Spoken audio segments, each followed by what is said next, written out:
Sana ba tayo? Nako, eto si Pangulong Bongbong Marcos, mga bossing. Mamaya na yan, no? Yung kay Pangulong Bongbong Marcos. Dumito muna tayo, mga kababayan, no? Doon sa balita na kulelat daw ho, mga bossing Chief Amo Sir, si Senadora Risa Ontiveros, pagdating daw ho sa 2028 election, mga kababayan. At ito daw po, yung mga nangunguna para sa presidential preference ho, para po sa 2028. At wala pong iba, mga boss Chief Amo Sir, kung sino po ang nangunguna, 31.4% daw po ang nagtitiwala at ang gustong posisyon sa pagka-presidente ang vice-presidente. Sabi ko naman, ganun ba kabobo ang mamamayang Pilipino? Di ba? Eto nga, nakikita natin. At tama naman po yung sinabi, galing yang mga yan, no? Galing yang mga resibo na yan sa Office of the Vice President. Hindi po nila itinanggi yun, ha? Nagaling po yung mga resibo na yon sa Office of the Vice President at sa Department of Education. Hindi po nila itinanggi yun, mga kababayan. Ngayon, pagkagaling doon, nung ipinasa sa COA, napunta naman sa Kongreso. Ang Kongreso masiyasat. Nakita yung mga pare-parehas na mga sulat, yung paiisang ballpen ang ginamit. Ano po?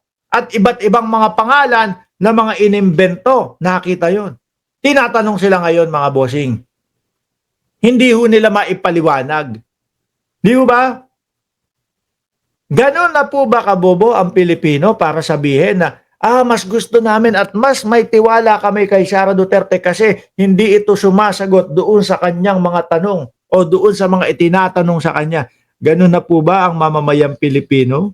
At ang kulelat pa ho, daw mga kababayan, si Risa Ontiveros. Na ang sinasabi nila, ayan o, 1.4% lang daw po, mga bossing. Kung iisa-isahin natin to, mga kababayan, no? Kung iisa-isahin natin to, tingin ko mas lalagpasan ni Risa Ontiveros no? Ang nakikita ko dito, nanditong dalawa yan. O si Sara kasi madaming mga DDS, 20 milyones pa din huyang mga yan, mga boss, no? Pero unang-una, alam ng kakamping na hindi muna tatakbo sa pagka-presidente si Atty. Leni Robredo at gusto na tapusin yung termino doon sa kanilang lugar sa Bicol. Di po ba? Rapi Tulfo, yan, 10% lang daw ho. Ayaw nung mga kakamping at ayaw nung mga government supporter dito kay Tulfo ho, mga bossing. Bakit daw ho? Kasi nakisali daw dun sa 19 na mga senador para i-archive daw ho yung impeachment. Bongo, pang DDS lang naman ho ito Kapag kayang dalawa na yan, nagsakmalan ho, mga bossing, hindi ako talaga naniniwala dito sa 31.4. Mga kababayan, imposible at hindi ako naniniwala dyan. No? Amy Marcos, wala naman talaga yan. No? Sandok lang, Si Bam Aquino, hilaw sa pagka-presidente. Grace po, Robin Padilla lalo. Ang nakikita ko ho dyan, mga bossing, kung sakali man po na walang pambato, kunyari, wala pong pambato sa pagka-presidente, no? Si Pangulong Bongbong Marcos. Ang nakikita ko, ang susuportahan po, mga kababayan, nung mga government supporter, kung dito lang baka dito ho pumunta yan kay Risa Ontiveros. Gawa-gawa lang nila ito.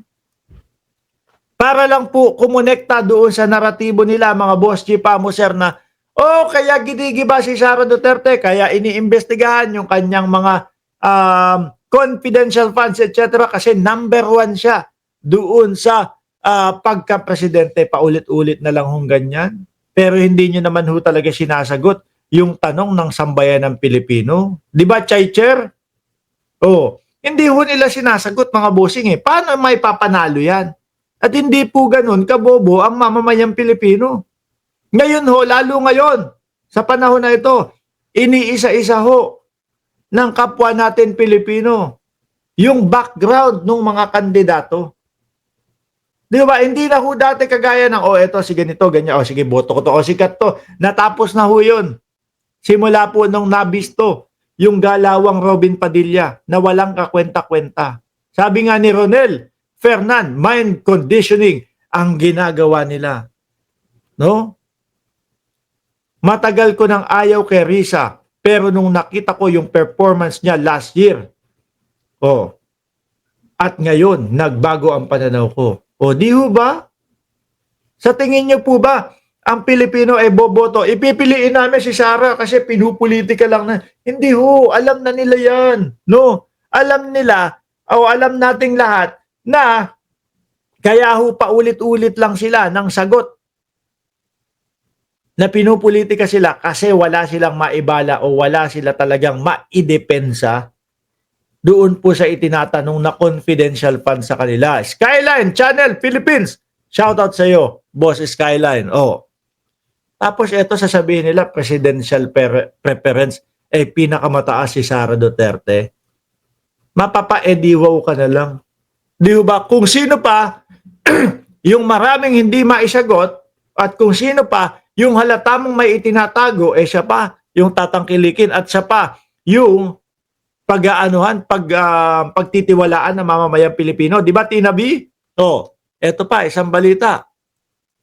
Risa kulelat sa 2028 presidential survey. Siguro, mga kababayan, naririnig na nila tayo.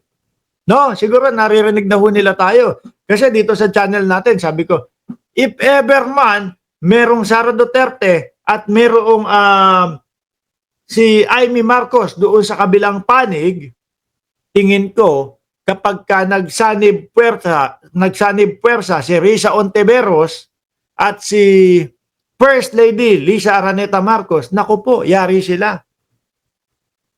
Di ba? Yari ho sila, mga kababayan. Bakit to? Sanib puwersa din ho ang pink at ang pula dyan, mga bossing sila, ilan na lang po. Kakaunti na lang ho. 20 milyones na nga lang po yung mga DDS. At ilang taon pa silang magsisinungaling, ilang taon pang silang maninira sa bayang Pilipinas o kay Pangulong Bongbong Marcos, 3 taon pa yan. Malamang sa alamang yan, sobrang dadaus-dus pa yan. Di ba? Malamang sa alamang pa yan, mga bossing, mas lalo pang babagsak yung mga naniniwalang Pilipino dyan. Hindi naman po forever na tanga yung mga yan. Yung iba nabubulagan lang po. Pagka medyo nakaltok nyo yung ulo ng mga yan, baka magising na ho. Lagapak si Senadora Risa Ontiveros sa pinakabagong survey ng WR numero para sa karera ng pagkapangulo sa 2028 election. Batay sa survey ng WR numero, nakatanggap lang si Ontiveros ng 1.4% ng mas mababa pa ng 0.9% sa ratings ng kanyang nakuha noong Abril 2025. Diyos ko, utuin nyo pa ang mamamayang Pilipino. Eto pa ba kung sino yung nakapagpasara o nakapagpakulong doon sa mga pogo? Si Guo Haping. Di ba? Buloyski. Yaan pa ba yung sasabihin ninyo, kulelat? Yung vice-presidente, ayun, palabas-masok, wala nang ibang sinabi, kundi puro lang bring him home. Ganun lang ho. Tanungin mo tungkol doon sa issue ng confidential funds, walang maisagot. Sabihin mo, ma'am, bakit niyo po pinagbantaan ang buhay ng presidente? Buhay ng First Lady, pagmumukain ka pang sinungaling. Di ba? Sasabihin pa siya, wala ako sinasabing ganun, ha? Wala pa sinasabi yan. Tayong lahat to, mga kababayan, nakita ho natin Di ba? Tayong lahat to, napanood natin yung live ng vice-presidente. Kaya hindi niya pwedeng idahilan mga bossing Chief Amusan. Naku, kaya ako labas ng bansa kasi napuprostrate ako No? o frustrated yung ating mga kababayan na mga OFW kaya ako labas ng bansa. Ayan nga ho, isang live nyo lang, sandamakmak na Pilipino na ang nanonood. Bakit nyo pa po papahirapan ang sarili ninyo bumiyahe ng bumiyahe? Di ba? Tapos sasabihin doon sa mga survey nila, ay naku, si Risa Ontiveros, kulelat. Sino nangunguna? Si Sara Duterte. Di wow. Lumang estilo na ho yan. Baguhin nyo na po. Di ba? Lumang estilo na yung mga ganyan. Ikukondisyon nyo yung utak ng mamamayang Pilipino na mas madaming naniniwala sa vice-presidente. Paano papaniwalaan yan? Ni hindi nga makapagpaliwanag. Di ba? Sabi ni Ernesto Aquino forthwith nag-drug test si PBBM. Oo, correct. Nung panahon nung eleksyon. Di ba?